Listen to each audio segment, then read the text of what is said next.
Good evening. Welcome to Expat Insights. I'm your host Raju Mandhian.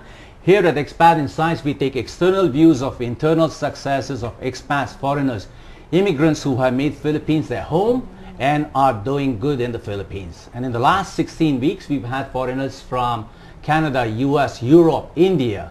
Today, we have a guest from one of the largest foreign banks in the country, Citibank. He is a country officer and has been in the country for 5 years. Let's have a chat with Mr. Sanjiv Vohra of Citibank. Welcome. Thank you. Welcome to Expat Insights, and give us a background on who Sanjiv is. Well, I've been, as you mentioned, I've been in the country now for just under 5 years. I'll complete 5 years at the end of the year. I am the country manager for Citibank in the Philippines. I've been working with Citibank for many years, and I was in India for about 3.5 to 4 years before I came here to the Philippines. What made you choose Philippines, Sanjiv? I understand you chose it. You were not nominated, but you said, I want to go to Philippines. Well, not so much as being nominated, but it was offered to me. The opportunity came up sometime exactly actually 5 years ago, and one of the reasons why I chose to come here without even coming in to do what we call a look-see trip is because of the experiences I'd had when I was in the Philippines for about 4 weeks in 1986. You were here at that time? Okay. I was here just after the People Power Revolution back in August of 1986, and I think the experiences I'd had during that time and the love and the warmth of people I had felt back in 86. Back in 86, I think drew me back to the Philippines, and I haven't regretted a day since then. Share us a story of something you saw and felt back in 86. Something that said, hey, this is Philippines, I love it, I want to go back. What happened in 86 for you? I think it was the acceptance of people for people like us who were foreigners in this country. So it was a training course where we had about 20 people from around Asia who had come together, and most of us had just about joined the bank. This is the initial training we go through, an orientation we go through when we join a management development program. And as I said, we had some Filipinos in that group as well. And the way they took care of us really stood out, in the sense they really took us under their wing. They entertained us, they took us out on outings. I clearly remember going to Pagsinghan Falls back in 1986, and I took my kids again after we got back here about a couple of years ago. It's just the same, and I think those memories lasted long enough for me to come back to the Philippines. Besides Philippines, how many other countries have you experienced being with Citibank? Well, I was in India, and before India I had a couple of years stint in Singapore. So effectively it's been Singapore, India and the Philippines. And what are the similarities and the differences between Indian culture, where you come from, and the Filipino culture? What are the strengths? I think there are lots of similarities between what one experiences in India and the Philippines. I think I've already mentioned one, which is the warmth of people. Clearly comes across in both cultures very strongly. Apart from that, I think there is a certain amount of love for the country, which I'm sure is around the world as well, but I can see it lot more, maybe a little biased about India, being an Indian myself, but clearly I can see that in the Filipinos. And also I think what's unique between the two cultures is the fact that they also have a feeling for an extended family. It's not just their own nuclear family they're concerned about. You see them being very much concerned and take care of an extended family. And I think the other thing which probably is very similar between the two is because of the fact that both countries have been ruled by foreigners for a very long time. In a sense has made both the Indians and the Filipinos very accepting and very tolerant about foreign cultures. And I think that again comes across very strongly, whether you're in India and the Filipinos, is they greet you openly and they take you to their homes and they make you feel like family. So those experiences are pretty similar in both the countries. Were there any challenges for you? Were there any minor cultural differences that said, hey, this is kind of hard to get along with, or this is something I need to adapt to? What are the things that you had to adapt to besides so many commonalities between Philippines and India? Was it food? Was it any other thing that you probably felt? Sure. I think, to be honest, it has been, settling into the Philippines has been a breeze. And I think that's true for most expats who would come to the Philippines. It's probably one of the most easiest place to settle in, and for a variety of reasons. I think language is just one of them. The fact that English is so widely spoken, and that's true in India as well. At least in the urban centers, you can get away by by speaking English. Obviously, I guess the downside of that is it does not force you to learn the local language. So I think that's one thing I probably regret to some extent, having lived here for over 4.5, 5 years, is there was no real need to learn the language. So I think that's basically makes things easier.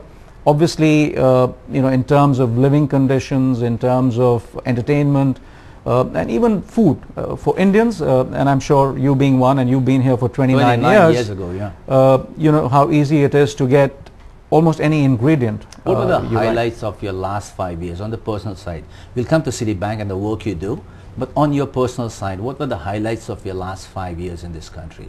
What did you enjoy most, and what was the biggest adventure for you or your family in the last 5 years? Okay, there's lots I can talk about. Talk about one. Share a story. Okay, I think the highlight for the family in terms of, as you said, in terms of adventure, was really a trip to Donsol. Donsol? Donsol. Okay. Donsol is near Legazpi, where you have the whale sharks, the butandings. Oh, butandings, We did that about a year ago, actually a year and a half ago, where we went down to Donsol to swim with the whale sharks, and I can tell you it was one of the most exhilarating experiences for the entire family to go through. We did that in the morning. It's quite amazing. Huge creatures, 8 to 9 meters, who swim along with you gently for your 10 kids to 15. With them, your kids? Kids loved it. I have 3 daughters, and one was still about, she was not even 6, so she sat in the boat, but she enjoyed watching all of us. The rest 4 of us, my wife and 2 daughters, really enjoyed that trip. And the highlight really was in the evening, which is probably not that much talked about, is the river cruise, where you have the fireflies. It's just unbelievable. It's beautiful. It's amazing. It's beautiful. All right, we've got 1 minute before a break comes up. Sure. And before I go into the break, no, I've got a picture of you which I found on Facebook. No? You're the biggest honcho in Citibank over here. Now, I want to ask you, what part of your job requires you to dress up like that? That picture over there. That's not part of the job. That's part of fun. So, well, you can call it what you may. I just wanted to put something unusual on Facebook, and we can say it's a bit inspirational. It is right? Fun looking, yeah. Thank you. All right, so we'll come back to you and we'll find out what Citibank does and what makes it the best bank in the world today. So we'll take a break and we'll come back with the country officer of Citibank, Mr. Sanjiv Vohra, and this is your host Raju Mantian. Please stay with us. Welcome back. We are still with Sanjiv Vohra of Citibank, and he just told us about himself. Now we'll go and find out what makes Citibank one of the best banks in the world and in the country. Sanjiv, can you tell us, give us a profile on Citibank. What makes it a bank that never sleeps? I think we've had a new marketing campaign now which talks about being powered by Citi. Yeah. And what we're really talking about is that how we are able to power the lives of our clients, basically how we are able to power you, how we are able to power our staff, and even how we are able to power communities. So effectively what really makes Citi a great institution is the fact that we really look at improving the lives of all our stakeholders, be it employees, be it clients, be it communities, and also work very closely with the regulators, which is another important constituent for ourselves.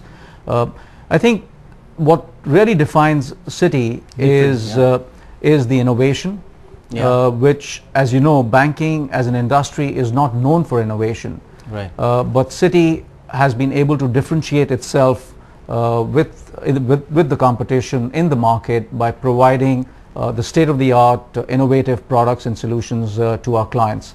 So that's one aspect, and the other aspect, of course, is our people. We attract the best talent, and in a service industry like a bank, they are our most important asset. So I think the combination of having excellent talent backed by a very innovative team to produce the right solutions and products for our clients makes us unique. In the last 107 years, that's only in the Philippines. And globally, it's been more than 107 years. 198 years. We will be celebrating our 200th year in 2012. In the U.S. Yes, we started off in the U.S. In the last 107 years in this country, what from your memory or what from your knowledge have been the highlights of Citi's growth? What were the breakthroughs that happened, say, in any decade of the last century? What were the major breakthroughs for Citi in Philippines? Sure. I think a lot of things that I guess you can attribute to Citi and Citi's presence in the Philippines, and we talked about innovation being a big part of it.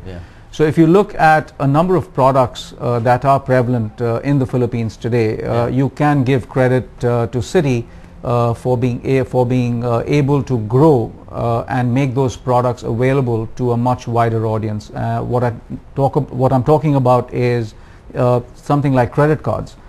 Before Citi came in, it was a very niche kind of a product. We were able to make it much more widespread, much more available to a larger client set through our own very innovative programs. May I just, this is about 20-30 years ago or more?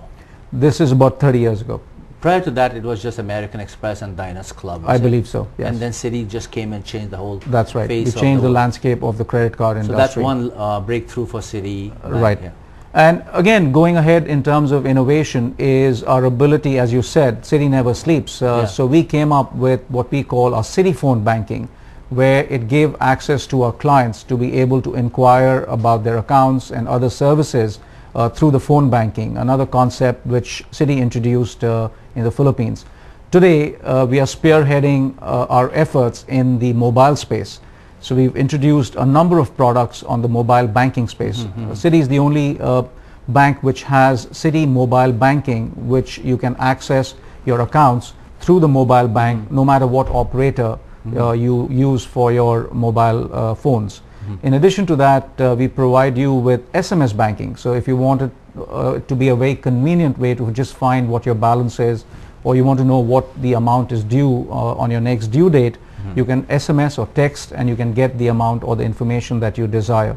In addition to that, we've taken Citi Alerts, which is a way for you to receive information on your large deposits or withdrawals, even fraud notifications. We see that as a very important aspect for people to manage their finances. Well, I'm sure there must be a side to this, easy access to banking. There must be a security risk, which I'm sure Citi really takes very good care of. Absolutely. No? But before we go into that neighborhood about the technology and the processes of Citibank, what part of Citibank's global business is run out of the Philippines, and why does it run out of the Philippines? What are the advantages of running out of the Philippines? Sure.